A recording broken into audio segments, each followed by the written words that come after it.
క్రీస్తునందు ప్రియమైనటువంటి దేవుని బిడ్డలారా, మీ అందరికీ కూడా ప్రభు అయిన యేసుక్రీస్తు అతి పరిశుద్ధమైన నామంలో నా హృదయపూర్వకమైన వందనాలు చెల్లిస్తున్నాను.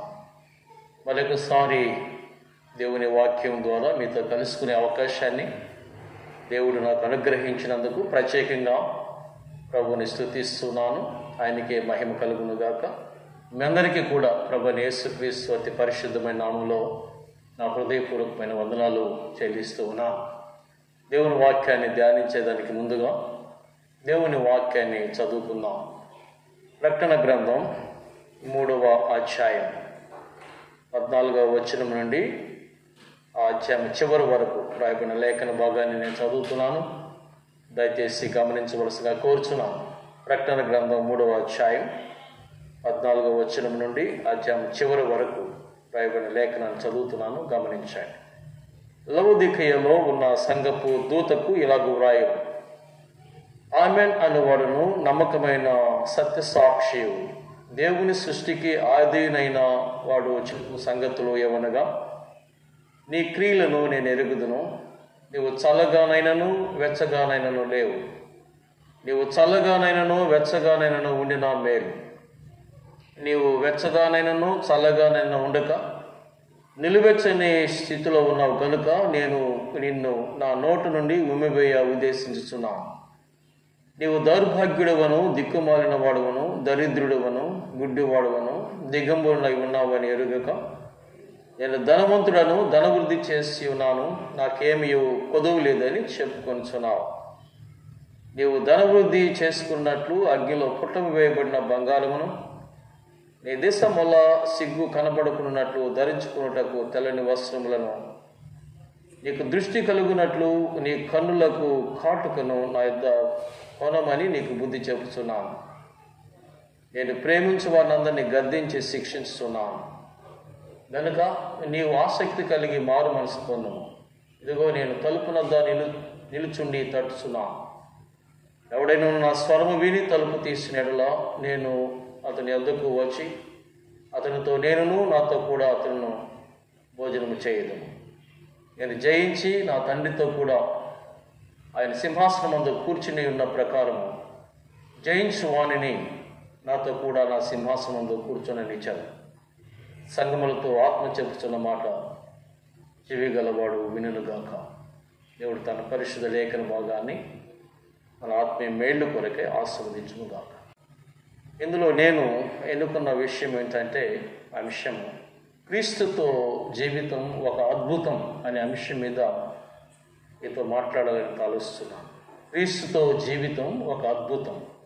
Life with Christ is a miracle. A life with Christ is a miracle. క్రీస్తుతో జీవితం ఒక అద్భుతం అనేది ఈ అంశం మీద కొన్ని విషయాలు మనం చర్చించుకుందాం. ఇక్కడ ఈ గ్రంథాన్ని వ్రాయడంలో యోహాన్ గారు మరి ఈ గ్రంథాన్ని వ్రాశారు. ఈ ప్రకటన గ్రంథాన్ని యోహాన్ గారు వ్రాశాడు. ఆయన క్రీస్తు నిమిత్తము సాక్షిగా ఉన్నటువంటి సమయంలో క్రీస్తు సువార్త ప్రకటించబడుతూ ఉండగా రోమన్ చక్రవర్తి డొమిషియస్ చక్రవర్తి కాలంలో ఆయన్ని పద్మాస్ ద్వీపానికి ఆయన్ని పరవాసిగా పంపించారు. ఇది ప్రస్తుతం టర్కీ భూభాగంలో ఉంది. ఈ ప్రాంతం పద్మాస్ ద్వీపం అదొక చిన్న లంక కనుక ఆయన్ని శిక్షించడానికి ఆ లంకకు పంపించాడు. ఇది ఎఫెసి నగరానికి దాదాపు ఒక 80 కిలోమీటర్ల దూరంలో ఉన్న ఒక లంక. ఈ యోహాన్ గారు మరి యాకోబు సహోదరుడు. యాకోబు యోహాను వీళ్ళిద్దరూ జబదయి కుమారులు అని మీకు తెలుసు. మొదటి హతసాక్షి యాకోబు అయితే శిష్యులలో చివరి వరకు జీవించి ఈ ప్రకటన గ్రంథాన్ని వ్రాసి చనిపోయినటువంటి వాడు యోహాను. అంటే మొదటిగా హతసాక్షి అయిన వాడు యాకోబు అయితే చివరి దాకా జీవించిన వాడు యోహాను. ఈ యోహాను సువార్త వ్రాశాడు.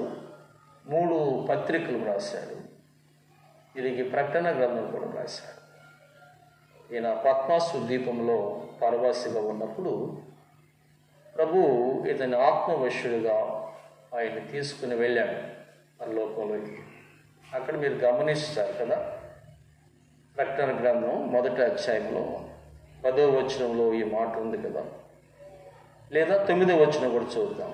మీ సహోదరులను యేసును బట్టి కలుగు శ్రమలలోను రాజ్యములోను సహనములోను పాలువాడనైన యోహానును నేను దేవుని వాక్యము నిమిత్తము యేసును గూర్చిన సాక్ష్యము నిమిత్తము పద్మాసు దీపమున పరవాసునైతిని అంటున్నాడు. ప్రభు దినమందు ఆత్మవశునై ఉండగా బూరధ్వని వంటి గొప్ప స్వరము నీవు చూచుచూ ఉన్నది పుస్తకంలో రాసి ఎఫెసు, స్ముర్న, పెర్గము, తుయితైరా, సార్దీస్, ఫిలదెల్ఫియా, లౌదీకియా అను 7 సంఘములకు పంపమని చెప్పుట నా వెనుక వింటిని అంటున్నాడు. కాబట్టి పద్మాసు ద్వీపానికి పరవాసి అయినప్పుడు ప్రభు చూపించినటువంటి ఆ సంభవాలు జరగబోయేవన్నీ కూడా యోహానికి తెలియచేశాడు. అవన్నీ వ్రాయమని చెప్పాడు. చిన్న ఆసియాలో ఉన్నటువంటి 7 సంఘాలని ప్రస్తాపిస్తూ వాటి ఆత్మీయ స్థితిని ప్రస్తాపిస్తూ వాటిని హెచ్చరిస్తూ అవి మారు మనసు పొందాలనేటువంటి ఉద్దేశంతో ప్రభు చెప్పినటువంటి మాటలు అక్కడ రాయబడ్డాయి. ప్రాముఖ్యంగా ఈ లౌదీకియా సంఘం చివరి సంఘం, 7 సంఘాల్లో చివరి సంఘం ఇది. మొదటి సంఘం ఎఫెసు అయితే చివరి సంఘం లౌదీకియా. కనుక 7 సంఘాల్లో అనేక రకాలైన డిఫరెంట్ వర్తమానాలు దేవుడు అందించాడు. వారిని సరిచేసి సవరించి ఆయన స్వారూప్యంలోనికి మార్చి ఒక అద్భుతమైనటువంటి గొప్ప ఆశీర్వాదకరమైన సంఘాలుగా అవి ఉండాలనేది దేవుని యొక్క ఉద్దేశం. కొన్ని మాటలు మనం జ్ఞాపకం చేసుకుందాం. ఇది లౌదీకియా సంఘం, చిన్నాసియాలోని ప్రభు చెప్పిన సంఘాల్లో 7వ సంఘం అని మనం చూస్తున్నాం. ఈ లౌదీకియా సంఘం అంటే ప్రజల పాలన అని దీని అర్థం. నిజంగా ఈ సంఘం ఆత్మీయ స్థితి కూడా అలాగే ఉంది. 2వ అంతియోకస్ భార్య పేరే లౌదీకియా.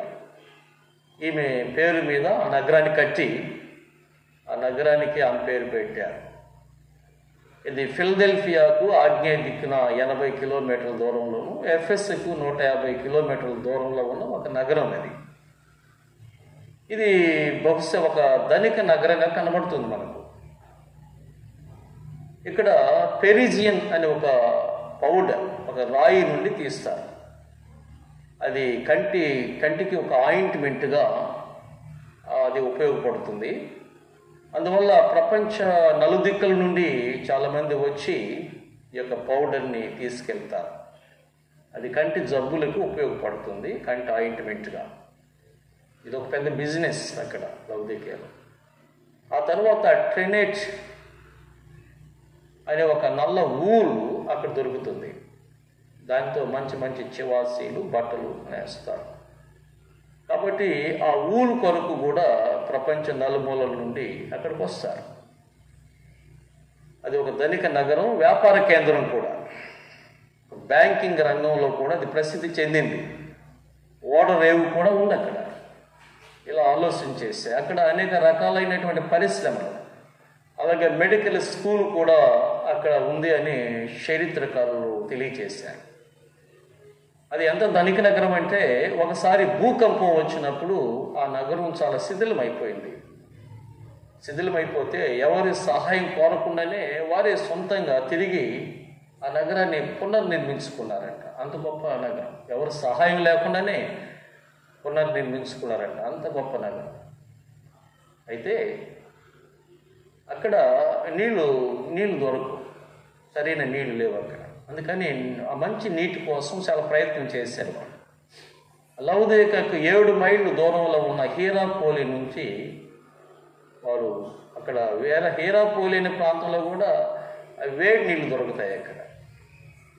సరే, లౌదీకియాకు 10 మైళ్ళ దూరంలో ఉన్నటువంటి కొలసి నుండి చల్ల నీళ్ళు దొరుకుతాయి.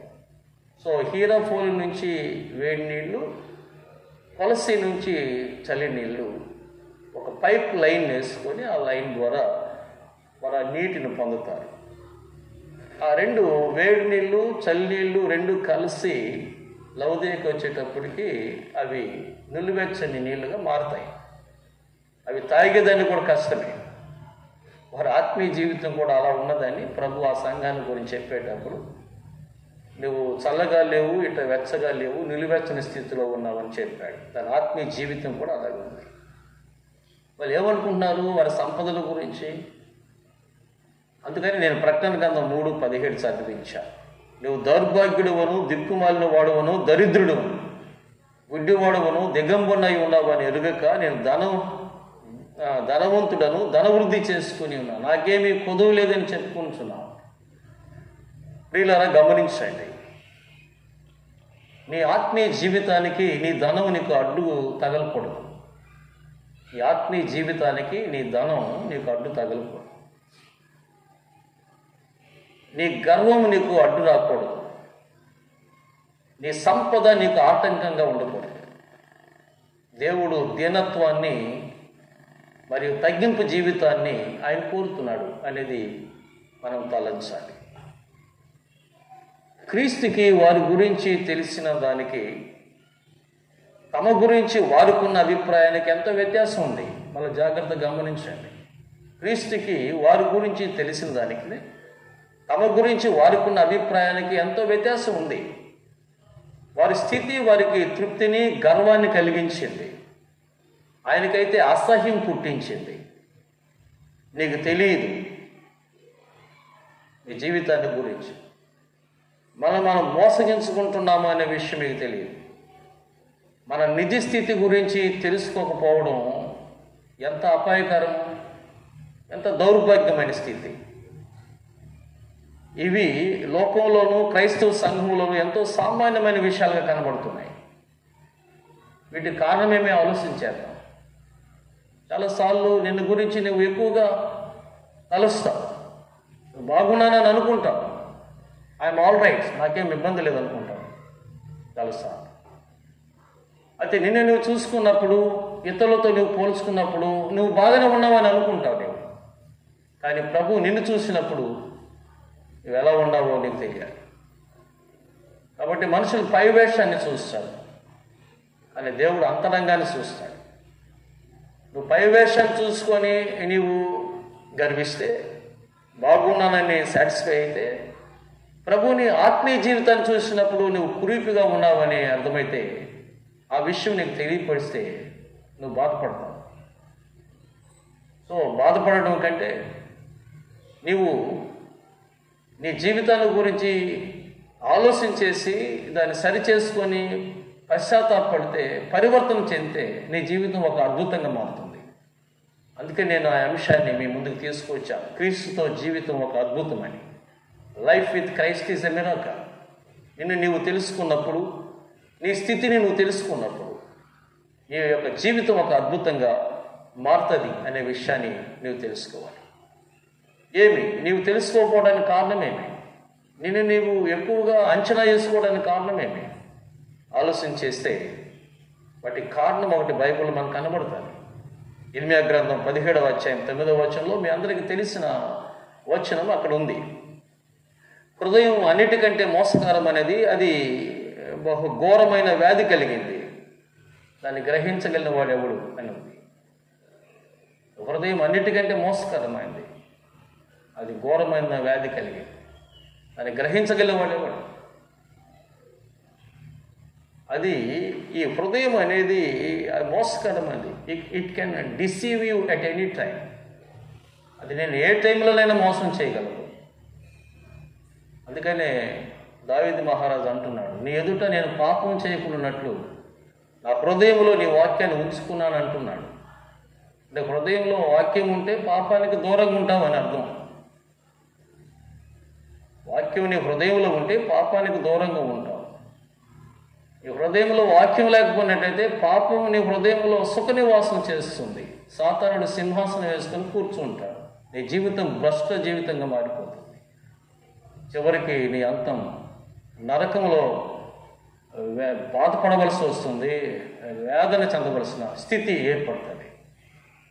అందుకనే దావీదు మహారాజు ఆ మాట అంటున్నాడు, నీ ఎదుట నేను పాపం చేయకున్నట్లు నా హృదయంలో నీ వాక్యాన్ని ఉంచుకున్నాను.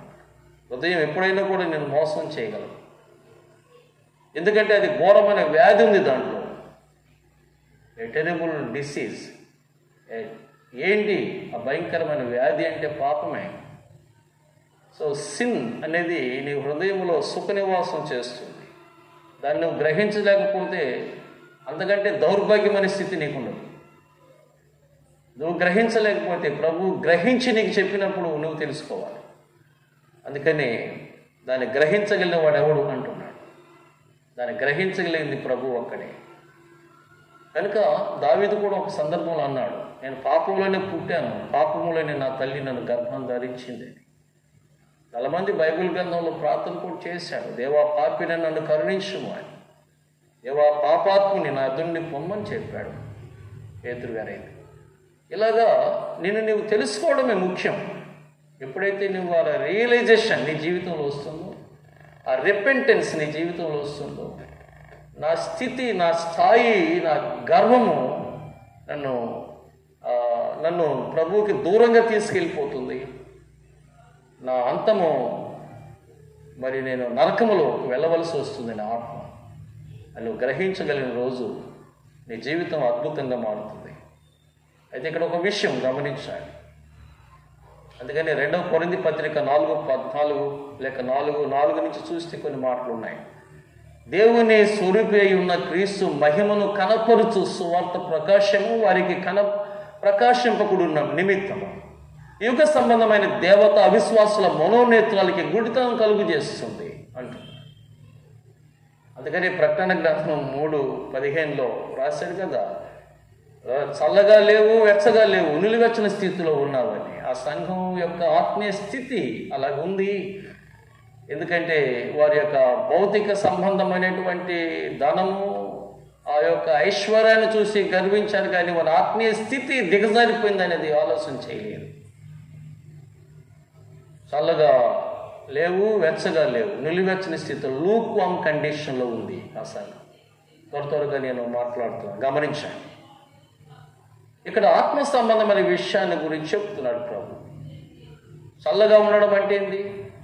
క్రీస్తుని, ఆయన సువార్తను పూర్తిగా నిరాకరించడమే. వాళ్ళు ఒకసారి గమనించండి. చల్లగా ఉండడం అంటే క్రీస్తుని, ఆయన సువార్తను పూర్తిగా నిరాకరించడం, బహిరంగంగా సువార్తను వ్యతిరేకించడం. Rejection of Christ and his gospel publicly, ఓపెన్గా యేసుక్రీస్తుని, ఆయన సువార్తని బహిరంగంగా వ్యతిరేకించడమే చల్లగా ఉండడం అంటే. వేడిగా, వెచ్చగా అంటే అర్థమేమి? సువార్త పట్ల ప్రేమను, క్రీస్తు కొరకు తీవ్రమైన ఆసక్తిని కనపరచడమే. సువార్త పట్ల ప్రేమను, క్రీస్తు కొరకు తీవ్రమైన ఆసక్తిని కలిగి ఉండడం, అది వెచ్చగా అంటే. నిలువెచ్చని స్థితి అంటే ఏంటి? What is the lukewarm condition? ఆలోచించేయండి. అది కాదు ఇది కాదు అన్నట్టు, అది కాదు ఇది కాదు అన్నట్టు. సువార్త అంటే అంగీకరించే మనస్సు అంత లేదు, విరుద్ధమైన భావం కూడా అంతగా లేదు. క్రీస్తు అంటే ప్రేమ లేదు, కానీ క్రైస్తవ్యాన్ని పూర్తిగా విడిచిపెట్టడం ఇష్టం లేదు. ఇది చూడండి ఎంత విచిత్రంగా ఉందో ఈ మాట. క్రీస్తు అంటే ప్రేమ లేదు, కానీ క్రైస్తవ్యాన్ని పూర్తిగా విడిచిపెట్టడం ఇష్టం లేదు. ఈ స్థితి క్రీస్తుకి వెగటు పుట్టించింది. అందుకే ఆయన నోట నుండి ఉమ్మివేయ ఉద్దేశిస్తున్నానంటున్నాడు. 2వ తిమోతి పత్రిక 3:5 ఏం రాయబడి ఉంది? పైకి భక్తి గల వారి వల్లే ఉండి దాని శక్తిని ఆశ్రయించని వారినై ఉందురు, ఇటు వారికి విముఖుడవై ఉండుము అంటున్నాడు అపోస్తలుడైన పౌలు. యవనస్తుడైన తిమోతికి రాస్తున్నాడు ఆ మాట. ఎందుకు పైకి భక్తి గల వారి వల్లే? పైకి భక్తి ముసుగు వేస్తుంది చాలాసార్లు క్రైస్తవ సంఘం. వ్యక్తిగత విశ్వాసులు కూడా గమనించాల్సిన విషయం ఇది. పైకి భక్తి ముసుగు, అది వేషధారణ జీవితం, ఆకులు తప్ప ఫలాలు లేనిటువంటి జీవితాలు. అంజురపు చెట్టును చూసి గమనించాం కదా, మన ప్రసంగంలో మీకు విషయం మెన్షన్ చేశాను. యేసయ్య ఆ చెట్టు వైపు చూసినప్పుడు ఆకులే ఉన్నాయి, కానీ దాన్ని చూసినప్పుడు దాని లోపల ఫలాలు లేవు. అది వేషధారణ జీవితానికి సాదృశ్యం అని నేను జ్ఞాపకం చేశాను. అలాగే ఇప్పుడు అపోస్తలుడైన పౌలు యవనస్తుడైన తిమోతికి రాస్తున్నాడు. 2వ తిమోతి పత్రిక 3:5లో పైకి భక్తి గల వారి వలె ఉండి దాని శక్తిని ఆశ్రయించని వారై ఉందురు, ఇటు వారికి విముఖులవై ఉండుము అని చెప్తున్నాడు స్పష్టంగా. క్రైస్తవ జీవితం అంటే ఏంది? పైకి భక్తిగా, లోపల శక్తి కావాలి. ఇంటర్నల్గా పవర్, దేవుని యొక్క శక్తి నువ్వు కలిగి ఉండాలి. అది దేవుని రాజ్యం అంటే మాటలతో కాదు, దేవుని శక్తే కదా. దేవుని రాజ్యం అంటే మాటలు కాదు, శక్తే. స్వార్థ అంటే మాటలు కాదు, శక్తే. భక్తి అంటే మాటలు కాదు, భక్తిలో ఉన్న శక్తే. సంఘం అంటే మాటలు కాదు, సంఘం కూడా దేవుని శక్తితో నింపబడి ఉండాలి. అది మీరు గమనించాలి. ప్రియమైనటువంటి దేవుని బిడ్డలారా, ఈ విషయాన్ని మీరు జాగ్రత్తగా గమనించవలసిందిగా నేను కోరుచున్నాను. మన జీవితంలో ఆ దేవుని యొక్క శక్తి అనేది మనము కలిగి ఉండాలి అనేది దేవుని యొక్క ఉద్దేశం. అయితే వీరు పశ్చాత్తాపడితే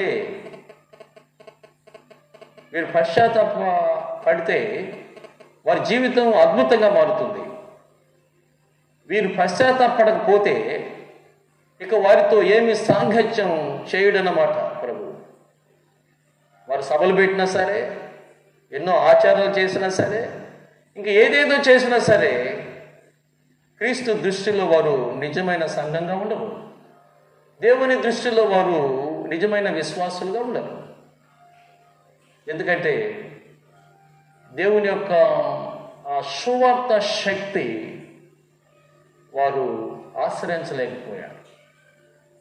పైకి అలాగా కనబడుతున్నారు కానీ దేవునికి దూరంగా ఉన్నారు. వారి ఆత్మీయ జీవితం అది చర్చేసుకోవాలని ప్రభు చెప్తున్నాడు. ఇక్కడ జాగ్రత్తగా మీరు గమనిస్తే లౌదీక సంఘం ఏం చేసిందో ప్రకటన గ్రంథం 3వ అధ్యాయం 20వ వచనంలో మీరు చూసినప్పుడు ప్రభు ఆ తలుపు తట్టుతున్నాడు అంటున్నాడు. ఇదిగో నేను తలుపు వద్ద నిలబడి తడుచున్నాను అంటున్నాడు. దాని అర్థమేమి? మొత్తానికి ఆ సంఘం క్రీస్తుని బయట పెట్టి తలుపు వేసేసింది. క్రీస్తుని బయట పెట్టేసి తలుపు వేసేసింది. ఆ సంఘ సభ్యులలో ఎవరి హృదయంలోనైనా ప్రవేశించేలాగా ఆయన తలుపు తట్టవలసి వచ్చింది.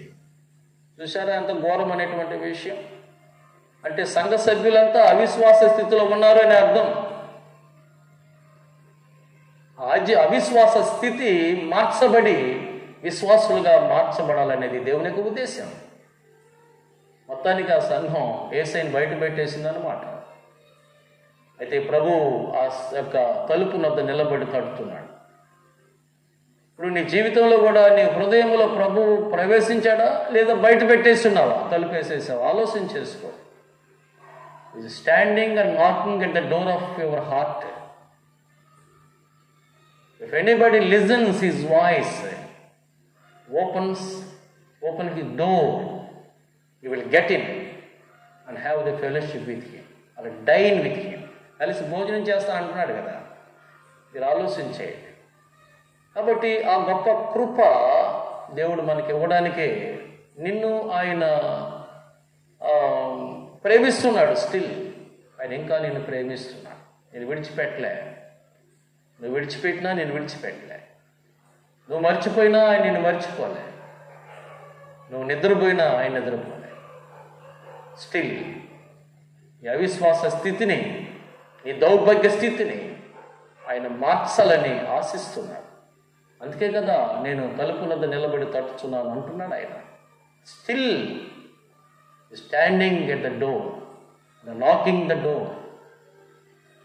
నీవు ఆ ఒక స్వరాన్ని విని తలుపు తీసేస్తావు. If you open the door you will get in. లోపలికి వస్తాడు. వాట్ ఏ వండర్ఫుల్ మిరకల్, అద్భుతం. వాట్ ఏ వండర్ఫుల్ ఫెలోషిప్, ఎంత అద్భుతకరమైనటువంటి సహవాసం. ఆలోచన చేయమని కోరుతున్నాను. 2వ కొరింథీ పత్రిక 13:5 చెప్తున్న మాట ఏంటంటే, మీరు విశ్వాసము గలవారై ఉన్నారో లేదో మిమ్మల్ని మీరే శోధించుకొని చూసుకునండి, మిమ్మల్ని మీరే పరీక్షించుకోనండి. ఇక్కడ self examination. Rectify your self. ఎవరో చెప్పబడలేదు, నీకు నీవే పరీక్షించుకోమని ప్రభువు చెప్తున్నాడు పౌలు ద్వారా. Self examination. మీరు భ్రష్టులు కాని యెడల యేసుక్రీస్తు మీలో ఉన్నాడని మిమ్మల్ని గురించి మీరే ఎరుగురా. ఎంత అద్భుతమైనటువంటి విషయం. కాబట్టి నీవేమిటో నువ్వు గ్రహించుకుని ప్రభు తలుపు వద్ద నిలబడి తట్టుచున్నాడని ఆ స్వరం విని నువ్వు తలుపు తీస్తే ఆయన లోపలికి వస్తాడు అంటున్నాడు ప్రభు. What a wonderful promise. ఎంత అద్భుతమైనటువంటి ఆశ్చర్యకరమైనటువంటి వాగ్దానం అది నీ పట్ల, నా పట్ల, మనందరి పట్ల ఆ గొప్ప వాగ్దానం ప్రభు చేసు. ఇది అబద్ధం ఆడని మహిమా స్వరూపైన ప్రభు ఇచ్చిన మాట. అలా చెప్తున్న మాట వినండి. ఇది అబద్ధం ఆడని మహిమా స్వరూపి అయిన ప్రభు ఇచ్చిన మాట. మనం అందరూ కూడా ఈ మాట నమ్మి ఆయన హృదయపూర్వకంగా స్వీకరించి ఆయన పిల్లలు కావాలి. అప్పుడే నీవు అద్భుత జీవితాన్ని చూడగలవు. అందుకే 3వ అధ్యాయం 21వ వచనంలో ప్రకటన గ్రంథంలో ఆయన అన్నాడు, నేను జయించి నా తండ్రితో కూడా ఆయన సింహాసనంలో కూర్చుని ఉన్న ప్రకారము జయించువాడిని నాతో కూడా నా సింహాసనంలో కూర్చొని ఇస్తానని చెప్తున్నాడు. What a wonderful privilege. ఎంత గొప్ప అద్భుతమైన ఆధిక్యత, వండర్ఫుల్ బ్లెస్సింగ్, ఆశ్చర్యకరమైనటువంటి ఆశీర్వాదం. What a wonderful miracle. ఎంత అద్భుతం అది నీ జీవితంలో, నా జీవితంలో, విశ్వాస జీవితంలో. ఆయన సింహాసనంలో ఆయనతో కూడా కూర్చోండనిచ్చే భాగ్యం పొందుకోవడం. What a great privilege. బలహీనము, అయోగ్యులము, దౌర్భాగ్య స్థితిలో నిన్ను హెచ్చించుకొని గర్వంతో నిండిపోయినటువంటి నీ హృదయాన్ని మార్చినటువంటి దేవుడు నిన్ను ఆయన మహిమ కొరకు వాడుకోవడమే కాదు, ఆయన సింహాసనం మీద నేను కూర్చోబెడతానని కూడా వాగ్దానం చేస్తున్నాడంటే వాట్ ఏ వండర్ఫుల్ మిరాకిల్. అందుకే నేను ఆ విషయాన్ని అది ఎన్నుకున్నాను లౌకిక సంఘంలో నుంచి. అది మనం ఏం చేయాలి? నేను త్వరగా కొన్ని విషయాలు మీ దృష్టికి తీసుకొస్తాను. మరి ఏం చేయాలి? ప్రభు బిడ్డలంగా ఉండాలి అని అంటే, నీ జీవితంలో ఒక అద్భుతం జరగాలి అని అంటే, నీ జీవితం ఒక అద్భుతకరంగా మారి ప్రభుతో కూడా ఆనందించాలంటే ఏం చేయాలి? నేను 4 విషయాలు క్లుప్తంగా మీ దృష్టికి తీసుకొస్తాను. నెంబర్ 1, మనం చేయాల్సింది ఏంటంటే నీ ఆత్మీయ స్థితిని మొదట గ్రహించాలి. First of all you must understand your spiritual state. నీ ఆత్మీయ స్థాయిని మొదట గ్రహించాలి. లౌకిక విషయం కూడా అదే. నేను ధనవంతుడను, ధనవృద్ధి చేసుకుని ఉన్నాను, నాకేమీ కొదవలేదు అని అనుకుంది. అయితే ప్రభు చూసినప్పుడు దౌర్భాగ్యుడను, దిక్కులేని వాడను, దరిద్రుడను, గుడ్డివాడని, దిగంబరనని నీవు తలంచాలి. తలంచలేదు. నీ ధనం, మళ్ళా చెప్తున్న మాట, నీ ధనం నీకు అడ్డు రాకూడదు, నీ గర్వము నీకు అడ్డు తగలకూడదు, నీ సంపద నీకు ఆటంకంగా ఉండకూడదు. దేవుడు దీనత్వాన్ని కోరుకుంటున్నాడు. అలా ఆలోచన చేస్తున్నాడు. దీనత్వమే కదా ఆయన కోరుతున్నాడు. ఎందుకంటే ప్రభు దీనుడిగా ఈ లోకానికి వచ్చాడు కదా. ఆయన దీనుడిగా వచ్చాడు, సాత్వికుడిగా వచ్చాడు. అందుకని ఆయన ఫస్ట్ ఇన్విటేషన్ మీరు చూస్తారు ఆ మాటని. మత్తయి సువార్త 11వ అధ్యాయము 28-29 వచనాల్లో, ప్రయాసపడి భారం మోసుకున్న సమస్తమైన జనులారా అది రండి అని చెప్తూ, నేను మీకు విశ్రాంతి కలుగు చేస్తానని చెప్తూ, నేను సాత్వికుడను, దీన మనసు కలిగిన వాడిని అని ప్రభు చెప్తున్నాడు. అక్కడ ఫిలిప్పీ సంఘానికి కూడా అపోస్తలుడైన పౌలు రాశాడు అన్నమాట. దేవునికి స్తోత్రం. ఫిలిప్పీ పత్రిక 2వ అధ్యాయం 8-9 వచనాలు చదివితే ఆ మాట మీకు అక్కడ కనబడతాయి. ఎంత తగ్గించుకున్నాడు అంటే శిలువ మరణం పొందినంతగా విధేయత చూపినాడని రాస్తాడు అక్కడ. అద్భుతమైనటువంటి విషయం. కాబట్టి నీ ఆధ్యాత్మిక బేదరికాన్ని, దరిద్రాన్ని నువ్వు గుర్తించాలి. మత్తయి సువార్త 5వ అధ్యాయం 3వ వచనం అంటుంది, యేసయ్య కొండ మీద ప్రసంగంలో ఈ మాటని మెన్షన్ చేశాడు. ఆత్మ విషయమై దీనులైన వారు ధనిలు, పరలోక రాజ్యం వారిది అని. లూకాసు సువార్త 12వ అధ్యాయము 15వ వచనం అంటుంది, ఒకరి కలిమి విస్తరించడం వలన వాని జీవమునకు మూలం కాదు అని క్రీస్తు ప్రభు వారు చెప్పాడు. ఒక ధనవంతుని ఆస్తి సమృద్ధిగా పడినప్పుడు అతడు ఆ పంటను కూర్చుకొని ఏమన్నాడు మీకు తెలుసు. యేసయ్య చెప్పింది అసలు. కాబట్టి ఆ ధనం ఆయన యొక్క పంట సమృద్ధిగా, ఆ పొలం సమృద్ధిగా పడినప్పుడు ఆ పంట కూర్చుకునేదానికి ఆయనకు ఉన్నటువంటి గదులు ఎక్స్టెన్షన్ చేసి అందులో పోసుకొని ఆ రాత్రి అలా అనుకుంటాడట, నా ప్రాణమా తిను తాగు సుఖించమని అన్నప్పుడు ప్రభు అంటాడు, ఈ రాత్రి నీ ప్రాణం అడుగుతున్నాడు, నువ్వు సంపాదించింది ఎవరు పోతాయి అని చెప్తున్నాడు. కాబట్టి నీ ధనం నేను రక్షించలేదు, నీ ఐశ్వర్యం నేను కాపాడలేదు. ప్రభు నేను పిలిచినాడు.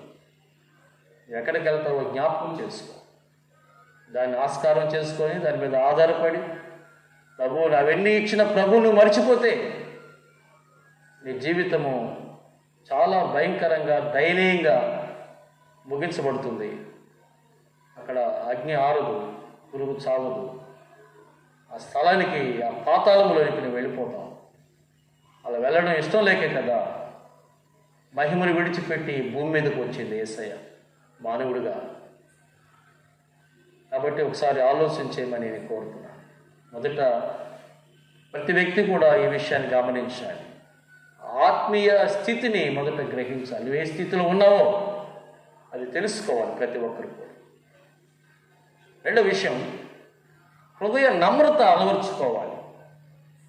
ఒకటి ఆత్మీయ స్థితిని తెలుసుకోవాలి, రెండవది నీ హృదయ నమ్రతని అలవర్చుకోవాలి. అది దావీదు దగ్గర మనం చూస్తాం. కీర్తన గ్రంథం 51వ కీర్తన 17వ వచనంలో, విరిగిన మనసే దేవునికి ఇష్టమైన బలులు, దేవా విరిగి నలిగిన హృదయమును నువ్వు అలక్ష్యము చేయవు అంటున్నాడు. ద బ్రోకన్ హార్ట్, అది విరిగి నలిగిన హృదయం అంటే పశ్చాత్తాపంతో కూడినటువంటి హృదయం, పరివర్తనతో కూడినటువంటి హృదయం. ఆ బెత్షెబా విషయంలో తప్పు చేసినప్పుడు దావీదు రాజు నాతానైన ప్రవక్తను పంపించి గద్దించాడు. ఆ మనుషుడు నీవే అన్నప్పుడు దావీదు హృదయం బద్దలైపోయింది. దావీదు హృదయం బద్దలైపోయి నేను పాపం చేశాను అని ఒప్పుకున్నాడు. అలాంటి విరిగిన హృదయంలో నుంచి పుట్టిందే 51వ కీర్తన. దేవునికి మహిమ కలుగును గాక. అందుకనే రాస్తున్నాడు ఆయన, విరిగిన మనసే దేవునికి ఇష్టమైన బలులను రాస్తున్నాడు. నువ్వు బలిని కోరువాడు కావు, కోరినని అర్పించవచ్చు. దహన బలి నీకు ఇష్టమైనది కాదు. నీకు ఇష్టమైనది ఏంటి అంటే విరిగిన మనసే దేవునికి ఇష్టమైన బలులు. దేవా విరిగి నలిగిన హృదయాన్ని నువ్వు అలక్ష్యం చేయబడుతున్నాడు. ఆ స్థితి నువ్వేమై ఉన్నావో అది తెలుసుకొని నీ హృదయ నమ్రత, తగ్గింపు జీవితం నువ్వు కలిగి ఉన్నట్లయితే నీ జీవితంలో అద్భుతాన్ని చూస్తావు. ఇద్దరు ప్రార్థన చేయడానికి దేవుని మందిరానికి వెళ్ళాడని యేసయ్య చెప్పాడా ఆ యొక్క ఎగ్జాంపుల్లో లేక ఉపమానంలో? అది యాక్చువల్గా జరిగినటువంటి విషయమే అనుకుందాం మనం. ఎందుకంటే పరిసయ్యుడు సుంకను గురించి చెప్పాడు కదా, కాబట్టి ప్రార్థన చేయడానికి వాళ్ళిద్దరు వెళ్ళారు. కానీ ఎవరు ప్రార్థన అంగీకరించాడు ప్రభు అనేది ఆలోచన చేస్తే, సుంకరి ఏమని ప్రార్థన చేశాడు? లూకాసు వార్త 18వ అధ్యాయం 13వ వచనంలో, దేవా పాపినైనా నన్ను కరుణించమన్నాడు. ఎందుకు? ఆకాశం వైపు కూడా కన్నులెత్తుటకైనా ధైర్యం సాలేదు. రొమ్ము కొట్టుకుంటూ దేవా పాపినైనా నన్ను కరుణించమని ప్రార్థన చేశాడు. 4 మాటలే కదా అక్కడ, దేవా పాపినైనా నన్ను కరుణించము. ఈ 4 మాటలు ఎప్పుడైతే ఆయన ప్రార్థన చేశాడో ఆ హృదయ పశ్చాత్తాపంతో నేను పాపిని అని ఎప్పుడైతే గుర్తించాడో అతనికంటే ఇతను నీతిమంతులుగా తీర్చబడి ఇంటికి వెళ్ళాడని దేవుని వాక్యం మనకు సెలవిస్తుంది. కాబట్టి పశ్చాత్తాపం మన జీవితంలో నా పాపాల గురించి పరితాపం, పశ్చాత్తాపం నిరంతరం కొనసాగాలి. హృదయాన్ని శుద్ధీకరించి జీవితాన్ని మార్చగలిగినటువంటి వాడు ఆయనే. హృదయాన్ని శుద్ధీకరించి జీవితాన్ని మార్చగలిగింది ఆయన. దేవుని వాక్యం చెప్తుంది, 1 యోహాను పత్రిక 1వ అధ్యాయం 9వ వచనం చెప్తుంది, మన పాపములను మనం ఒప్పుకుని ఎడల ఆయన నమ్మదగిన వాడు, నీతిమంతుడు కనుక ఆయన మన పాపములను క్షమించి సమస్త దుర్నీతి నుండి మన పవిత్రులుగా చేయను అని చెప్తున్నాడు. అప్పుడే మన జీవితం ఒక అద్భుతంగా మారుతుంది. ఇది క్రీస్తు ప్రభు ద్వారానే జరుగుతుంది. మరొక విధంగా జరిగే అవకాశాలు లేవు. క్రీస్తుకు ఒక్కడికే మన జీవితాల గురించి తెలుసు. ఒక్కడు ఆయన సన్నిధిలో ఒప్పుకున్నప్పుడే పాపాలు క్షమించేదానికి, నీ జీవితాన్ని అద్భుతంగా మార్చేదానికి ఆయనకు ఒక్కడికే సాధ్యం. లోకంలో ఇంకెవరికి సాధ్యం కాని విషయం యేసయ్యకే సాధ్యమవుతుంది. దేవునికి స్తోత్రం కలుగును కాక.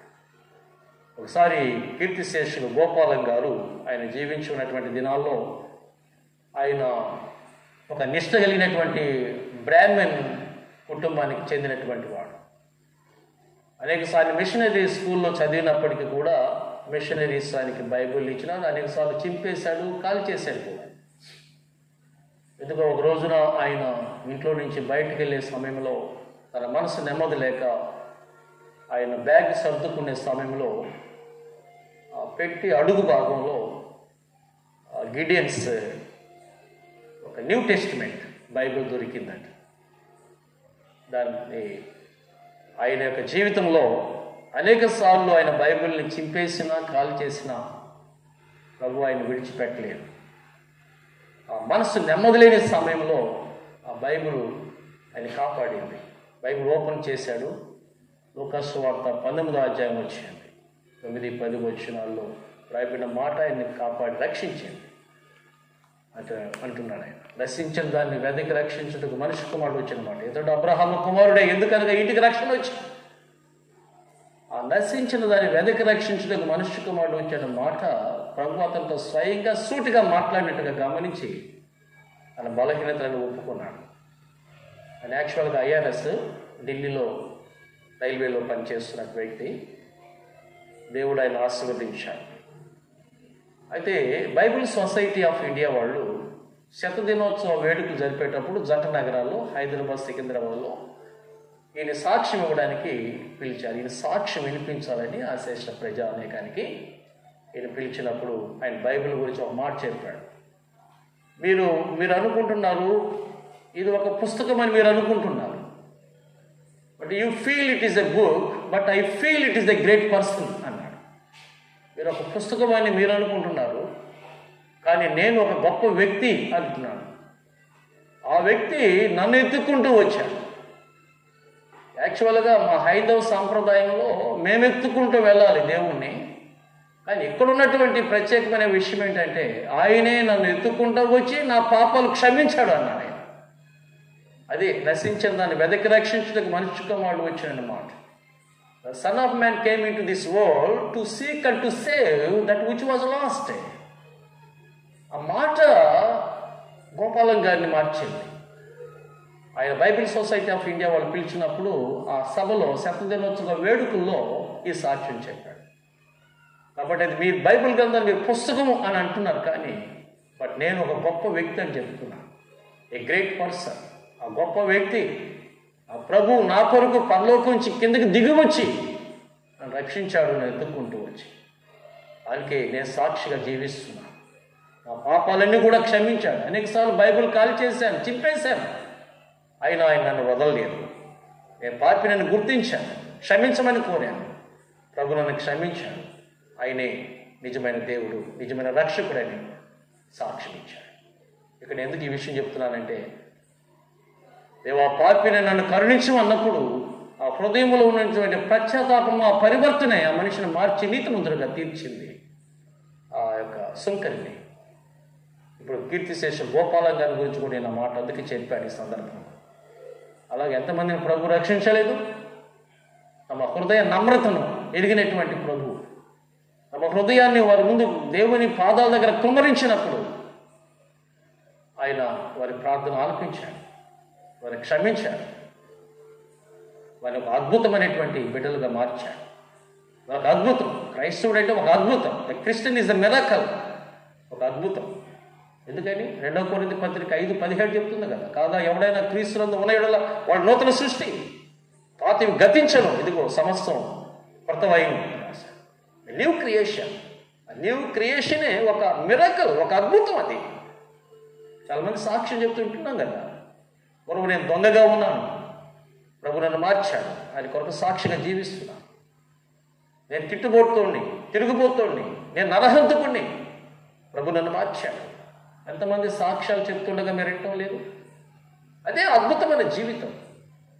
అది ప్రభు అక్కడే చేయగలడు. యేసు అక్కడే చేయగలిగినటువంటి పని. లోకంలో ఇంకెవరు కూడా ఎవరిని ఆశ్రయించినా కూడా అలాంటి అద్భుతమైన జీవితం మనకు దొరకదు యేసు తప్ప.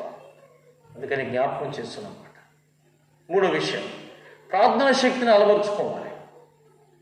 ప్రార్థన శక్తిని అలవరుచుకోవాలి. విశ్వాస జీవితంలో ప్రార్థన జీవితం అవసరం.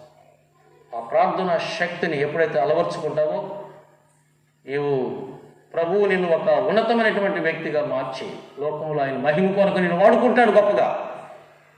లోకాసు వార్త 18వ అధ్యాయం మొదటి నుంచి చూసినప్పుడు ఒక విధవరాల విషయం అక్కడ రాయబడింది. తన ప్రతివాదికి ఏదో ప్రాబ్లం వచ్చినప్పుడు అన్యాయస్తుడైన న్యాయాధిపతి దగ్గరికి వచ్చింది ఆమె. కానీ పలుమార్లు వచ్చిన ఆయన పట్టించుకోలేదు. ఆయన ఒక రోజున ఆయన మనసులో ఒక ఆలోచన కలిగింది. నేను దేవునికి భయపడలేదు, మనుషులకు భయపడను, దేవునికి భయపడను, అన్యాయస్తుడైన న్యాయాధిపతి అని తెలిసినా కూడా ఈమె పలుమార్లు దగ్గరకు వచ్చింది కనుక ఈమెకి మనం సహాయం చేద్దాం అనే ఆలోచన అతనికి వచ్చినప్పుడు యేసు ఒక మాట చెప్పాడు. దేవుడు తను ఏర్పరచుకున్న వారు దివారాత్రులు తన గురించి మొరపెట్టుచూ ఉండగా వారికి న్యాయం తీర్చడా, ఆయన వారికి త్వరగా న్యాయం తీర్చను, వారి విషయమే కదా ఆయన దీర్ఘశాంతము చూపుతున్నాడు అని చెప్తున్నాడు. లోకాసు వార్త 18వ అధ్యాయం 7వ వచనం చూసినప్పుడు ఆ మాట ఉంది. కాబట్టి అన్యాయస్తుడ న్యాయాధిపతే ఆమెకు సహాయం చేయాలని ఆలోచన వచ్చినప్పుడు దేవుడు అన్యాయస్తుడా ఆయన సన్నిధిలో నువ్వు ప్రార్థించినప్పుడు, విసుకక ప్రార్థించినప్పుడు ఆయన నీకు న్యాయం చేయడా, నీకు సహాయం చేయడా, నీ జీవితాన్ని మార్చడా, నీ అవసరాలు తీర్చడా. దేవునికి స్తోత్రం. అది ప్రార్థన శక్తిని అలవర్చుకోవాలి. అపోస్తల గ్రంథం 2వ అధ్యాయం 21వ వచనం చెప్తుంది, అప్పుడు ప్రభు నామమును బట్టి ప్రార్థన చేయ వారందరూ రక్షణ పొందుదురు అని దేవుని వాక్యం సెలవిస్తుంది. అందుకు దేవుడు అలా చెప్తున్నాడు. ప్రభువు నామం బట్టి ప్రార్థన చేయడం.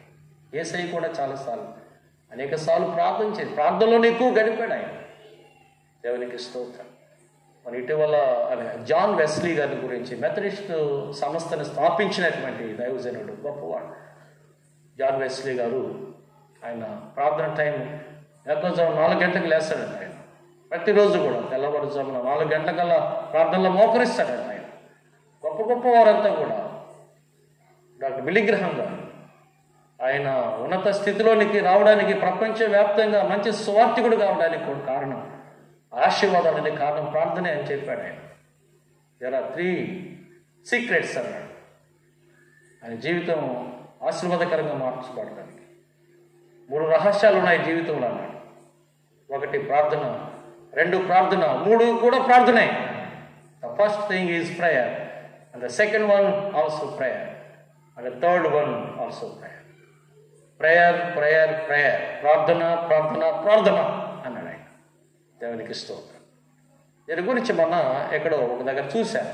దాని గురించి ప్రార్థన జీవితాన్ని గురించి చెప్తూ, నీరు లేని మొక్క ఎలా వాడిపోతుందో ప్రార్థన లేని జీవితం అలా వాడిపోతుంది అని చూశాను ఇటీవల ఒక దగ్గర. నీరు లేని మొక్క ఎలా వాడిపోతుందో ప్రార్థన లేని జీవితం అలా వాడిపోతుంది. రెండవది, పువ్వులు లేని తోటలో సువాసన ఎలా ఉండదో ప్రార్థన లేని జీవితంలో సంతోషం ఉండదు అని అన్నాడు. మూడవది, ప్రార్థన శక్తి విశ్వాసి గ్రహించలేక లోకంతో కొట్టుకుని పోతున్నాడట. మళ్ళా చెప్తున్నాను, నాకు బాగా నచ్చింది ఆ పదం. ప్రార్థన శక్తి విశ్వాసి గ్రహించలేక లోకంతో కొట్టుకుని పోతున్నాడట. అయితే ప్రార్థన శక్తి సాతాను గ్రహించి విశ్వాసతో తట్టుకోలేకపోతున్నాడట. ప్రార్థన శక్తిని విశ్వాసం గ్రహించకుండా లోకంతో కొట్టుకుని పోతే ప్రార్థన శక్తి సాతాను గ్రహించి విశ్వాసతో తట్టుకోలేకపోతుందంట. ఎంత అద్భుతమైన మాట అది. 4వది, ప్రార్థిస్తే సాతానుడు పారిపోతాడని రాశాడు. ప్రార్థిస్తే సాతానుడు పారిపోతాడు, స్తుతిస్తే కాలిపోతాడు, పాపాలు ఒప్పుకుంటే ఓడిపోతాడు అని రాశాడు.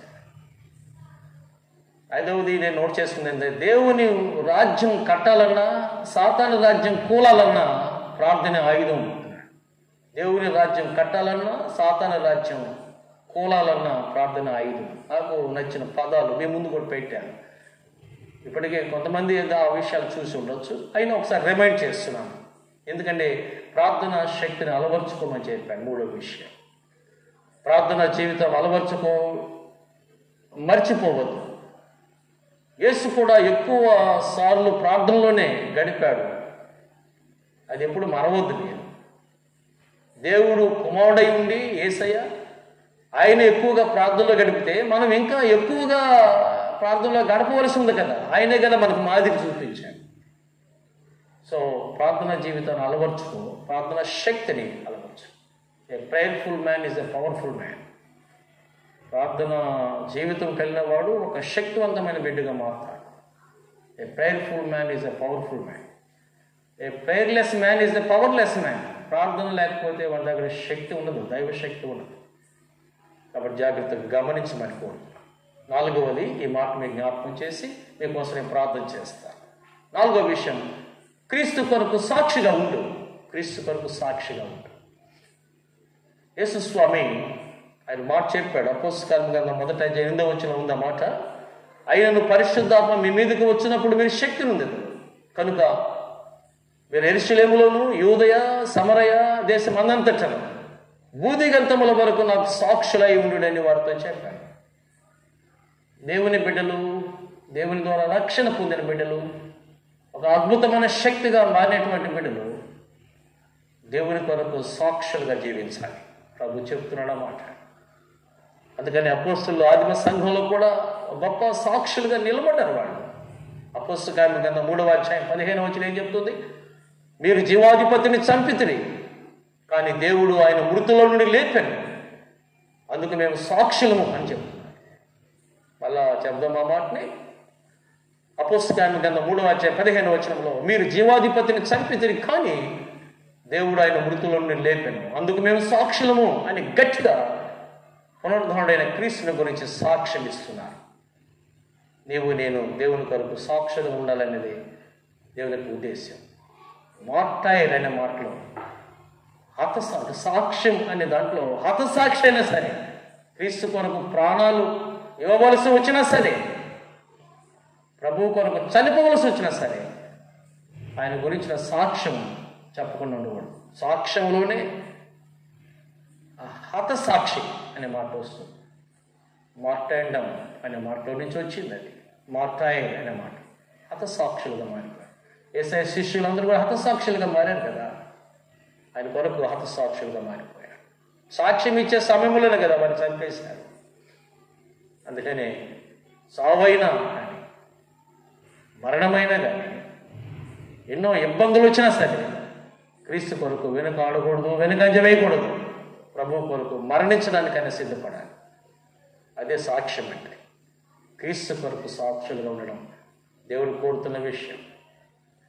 ఒకసారి ఒక నీగ్రో సైనికుడు ఒక సాక్షిగా నిలబడ్డాడు సైన్యంలో. ఆయన ఒక పాట పాడుతున్నాడు.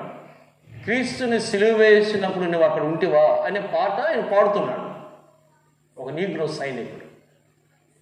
అదే సైన్యంలో ఒక స్కాట్లాండ్ యువకుడు ఉన్నాడు. ఆయన పేరు టామ్ అలన్.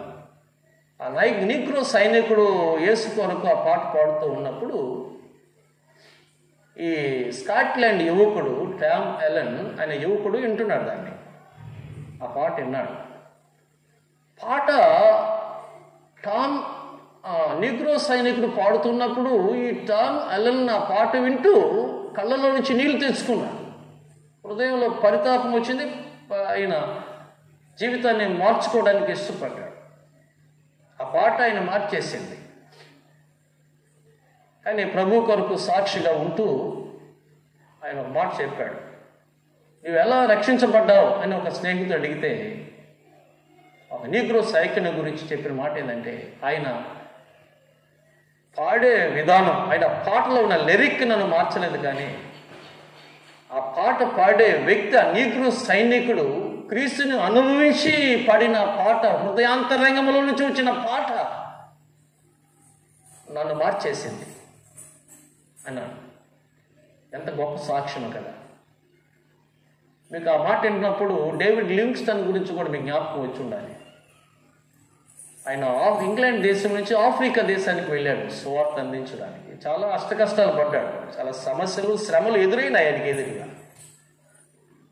ఆయన్ని చంపడానికి కూడా ఇష్టపడ్డాడు. ఆయన దేవుడు ఆయన కాపాడాడు.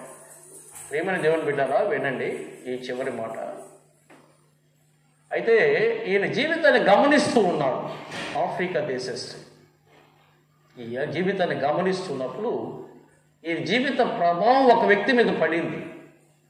ఆయన మారిన తర్వాత ఆయన ఇచ్చిన సాక్ష్యం ఏంటంటే, డేవిడ్ లివింగ్స్టన్ గారు నన్ను ఎప్పుడు మందిరానికి రమ్మని పిలవలేదు, ఆయన నాకు ఎప్పుడు సువార్త చెప్పలేదు, యేసు ప్రభువుని నమ్ముకోమని కూడా నాకు ఎప్పుడు చెప్పలేదు. అయితే నా జీవితం ఎలా మార్చుకున్నానంటే, డేవిడ్ లివింగ్స్టన్ గారి యొక్క జీవితం చూసిన తర్వాత, ఆయన జీవితాన్ని నేను గమనించిన తర్వాత నేను క్రైస్తవుడిగా మారకుండా ఉండలేకపోయాను అన్నాడు. ఎంత అద్భుతమైన సాక్ష్యం కదా. ఆయన సువార్త చెప్పలేదు, ఆయనకి మందిరానికి రమ్మని చెప్పలేదు, క్రీస్తు నమ్ముకమని చెప్పలేదు. ఆయన క్రైస్తవుడిగా ఎలా మారాడు అంటే, డేవిడ్ లివింగ్స్టన్ గారి యొక్క జీవితమే అది ఒక సాక్ష్యమై, ఆయన సాక్ష్య జీవితమే ఆ వ్యక్తిని ప్రభు దగ్గరికి తీసుకొచ్చి, నీ సాక్ష్య జీవితం అనేకులను మార్చగలదా? చివరిగా ఇంకొక ఉదాహరణ కూడా మీ దృష్టికి నేను తెస్తున్నాను. అది యేసుక్రీస్తు ప్రభు యొక్క శిష్యులలో పేతురు సహోదరుడైనటువంటి ఆంద్రేయ. వీళ్ళందరూ కూడా దాదాపుగా శిష్యులందరూ హతసాక్షులు అయ్యారు, దేవుని కొరకు సాక్ష్యం ఇస్తూ. ఈయన పత్రోస్ నగరానికి వెళ్ళాడు సువార్త అందించడానికి. ఆ పత్రోస్ నగరానికి వెళ్ళినప్పుడు పత్రోస్ నగరం యొక్క అధ్యక్షుడు ఆయన యొక్క భార్య మ్యాక్సిమ్ మెల్లాకు సువార్త అందించాడు. ఆయన సువార్త అందించినప్పుడు ఆమె సువార్త వల్ల మారింది, యేసయ్యని సొంత రక్షకుడిగా అంగీకరించింది. ఆమెకి బ్యాప్టిజం ఇచ్చాడు ఆండ్రయ్య. ఈ విషయము మ్యాక్సిమ్ మెల్లా యొక్క భర్త ఉన్నాడు కదా, ఏజిఎస్ అని పేరు. ఆ ఏజిఎస్కి కోపం వచ్చింది, ఆయన భార్యను మార్చాడు ఆయన. అయితే ఆంధ్రేయని పిలవననిపించాడు. ఆంధ్రేయ ఏం చేశావు నువ్వు అని అన్నాడు. నేనేం చేయలేదు అన్నాడు. నా భార్యకు సువార్త చెప్పావా, ఆమె రక్షణకు నడిపించావా, ఆమెకు బ్యాప్టిజం ఇచ్చావా, ఎవరు చెప్పారు ఈ సంగతి, ఏం చేశావు నువ్వు అని కోప్పడ్డాడు. కానీ ఇది నాకు ప్రభువు చెప్పాడు, ఎవరు నశించడం ఇష్టం లేదని, సర్వలోకానికి వెళ్ళి సర్వ సృష్టికి సువార్త ప్రకటించమని ప్రభువు చెప్పాడు. ఆయన కొరకు సాక్షిగా ఉన్నాను, ఈ భార్యను ప్రభువు రక్షించాడు అని చెప్పినప్పుడు ఆయన కోపం వేసి కోపోద్రికుడై ఇంటూ ఆకారం కలిగినటువంటి శిలువ మీద ఆంద్రేయని సిలువ వేశాడు. 2 రోజులు ఉన్నాడు ఆంద్రేయ శిలువ మీద. అయితే చాలామంది ఆ సిలువ వేయబడినటువంటి ఆంద్రేయను చూడడానికి వచ్చారు చాలామంది ఆ పత్రోస్ నగరంలో. 2 రోజులు సిలువ మీద ఉన్నా కూడా యేసయ్య కొరకు సాక్ష్యం ఇస్తున్నాడు, యేసయ్య నమ్ముకోమని చెప్తున్నాడు, సువార్త నమ్ముకోమని చెప్తున్నాడు, యేసు నీ పాపాలు క్షమిస్తాడు, పరలోక రాజ్యానికి వారసులు చేస్తానని చెప్తున్నాడు. ఆయన 2 రోజులు సిలువ మీద ఉన్న యేసు కొరకే సాక్ష్యం ఇస్తున్నాడు. చనిపోబోయే ముందు ఒక మాట చెప్పాడు ఆయన, my Lord Jesus, I have seen you. నా ప్రభువా, నా ప్రభు అయిన యేసు క్రీస్తు, నేను నిన్ను చూశాను నేను. I have seen you, you are in me, I am in you. నీవు నాలో ఉన్నావు, నేను నీలో ఉన్నాను. Please accept my soul into your eternal kingdom. దయచేసి నీ శాశ్వత నగరంలోనికి, ఆ పరలోక రాజ్యంలోనికి నా ఆత్మని చేర్చుకు అంగీకరించు అని చెప్పి ఆయన శిలువ మీద కన్ను మూసాడట. మరొక మాట చెప్తున్నాను, my Lord Jesus, I have seen you, you are in me, I am in you. Please accept my soul into your eternal kingdom. ఈ మాట చెప్తూ శిలువ మీద కన్ను మూసాడు, హతసాక్షి అయిపోయాడు. అందుకని ఎమిల్ బ్రూనర్ అనేటటువంటి ఒక సంఘ పెద్దడు ఒక మాట చెప్పాడు, హతసాక్షుల రక్తము సంఘానికి బీజం అన్నాడు. హతసాక్షుల రక్తం సంఘానికి బీజం. The blood of the martyr is the seed of the church. The blood of the martyr is the seed of the church. Emil Brunner అనేటటువంటి గొప్ప వ్యక్తి ఆ మాట అన్నాడు. హతసాక్షుల యొక్క రక్తం సంఘానికి బీజం. వాక్యాన్ని ముగిస్తున్నాను. అదే క్రీస్తుతో జీవితం ఒక అద్భుతం. Life with Christ is a miracle అనే అంశం మీద జ్ఞాపకం చేశాను. లౌకిక సంఘంలోని దాన్ని మార్చడానికి ప్రభు ఇష్టపడ్డాడు. అది మారు మనసు పొందటానికి ప్రభు ఇష్టపడ్డాడు. అందుకే నేను తలుపునంత నిలబడి తడుచుండా ఎవడైనా ఆ ఆ స్వరం విని తలుపు తీస్తే నేను లోపలికి వస్తాను.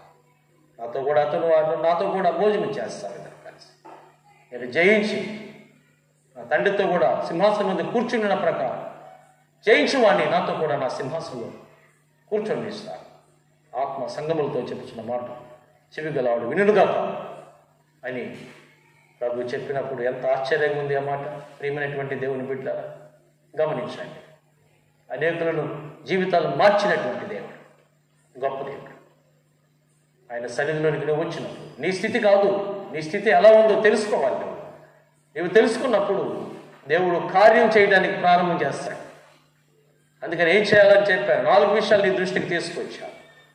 నెంబర్ 1, మొదటి విషయం, ఆ అద్భుతమైన జీవితం నువ్వు గమనించాలి, చూడాలని అనుకున్నప్పుడు దేవుని బిడ్డ మొదటగా నీ ఆత్మీయ స్థితిని నువ్వు గ్రహించు.